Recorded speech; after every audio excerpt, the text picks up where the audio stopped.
Sí, buenas tardes, Diana, Mejías, amigos y televidentes. 8 años han pasado desde aquel momento y en la imagen, una imagen que le dio la vuelta al mundo, la bandera cubana, la fachada de la embajada en Washington y el cielo despejado. Era el símbolo de que Cuba y Estados Unidos habían restablecido relaciones diplomáticas y emprendían el deshielo en las relaciones bilaterales. Se concretaron 22 acuerdos en diferentes ámbitos: transporte, correo postal, comercio, cumplimiento de la ley, protección del medio ambiente, todos de beneficio mutuo. Y podemos decir que ocurrió un avance sustancial, pero no fue suficiente para hacer irreversible aquel cambio de actitud de la administración Obama, porque el entramado de leyes que regulan el bloqueo se mantuvieron intactas. Al año siguiente, en noviembre de 2016, los demócratas perdieron las elecciones presidenciales y en enero del 17 se instaló en la Casa Blanca Donald Trump. A partir de ese momento, la política hacia Cuba volvió a la época de la narrativa anticubana de máxima presión para hacer implosionar la sociedad. Desde Trump a la fecha, la política hacia nuestro país se ha sostenido sobre la base de varias mentiras repetidas una y otra vez. La primera de esas mentiras y así, de esas fake news, como se le conoce en la actualidad, fue en el propio 2017.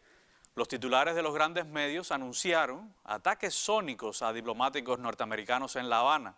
Acto seguido, cerraron el consulado aquí, regresaron a sus diplomáticos, expulsaron a un grupo de los nuestros allá.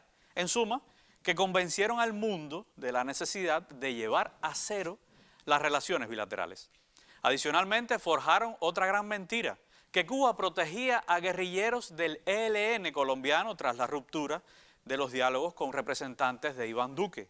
Y esto sirvió para que el Departamento de Estado incluyera a nuestro país en la lista de países patrocinadores del terrorismo, con las implicaciones que ello conlleva. Con estas mentiras, como soporte del discurso anticubano más rancio y descarado, recrudecieron el bloqueo económico, comercial y financiero con 2 centenares de anuncios y medidas.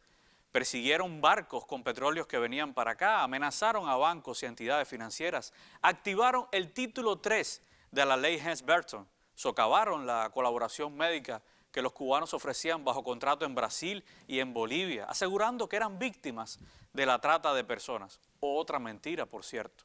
Le negaron a Cuba oxígeno y medicamentos en medio de la pandemia de COVID-19, mientras alentaban rebeliones callejeras. Toda una película de terror bien montada sobre la base de fake news que multiplicaron a través de los medios de comunicación y las redes sociales.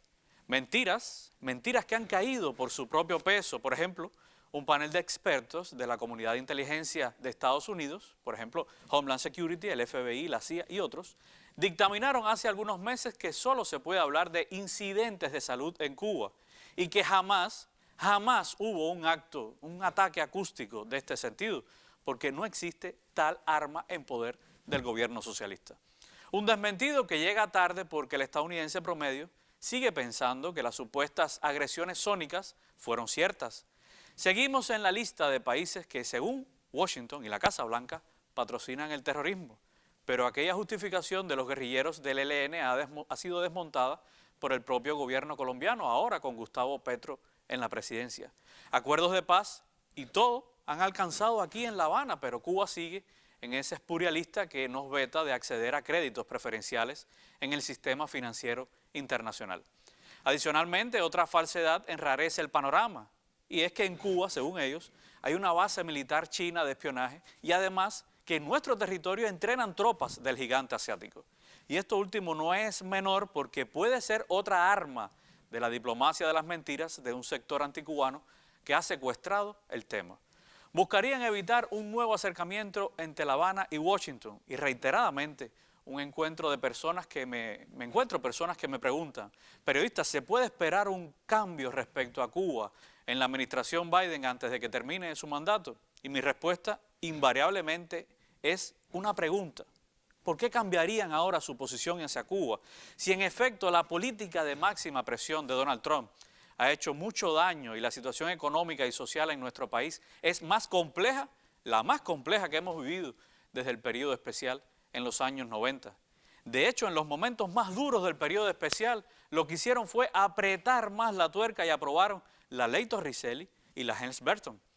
Digno ejemplo de los abusadores de barrio que te ven en el piso y te siguen dando golpes. El contexto político regional que llevó a Obama a acercarse a Cuba hoy es muy diferente, a pesar de que regresaron al poder algunos mandatarios progresistas.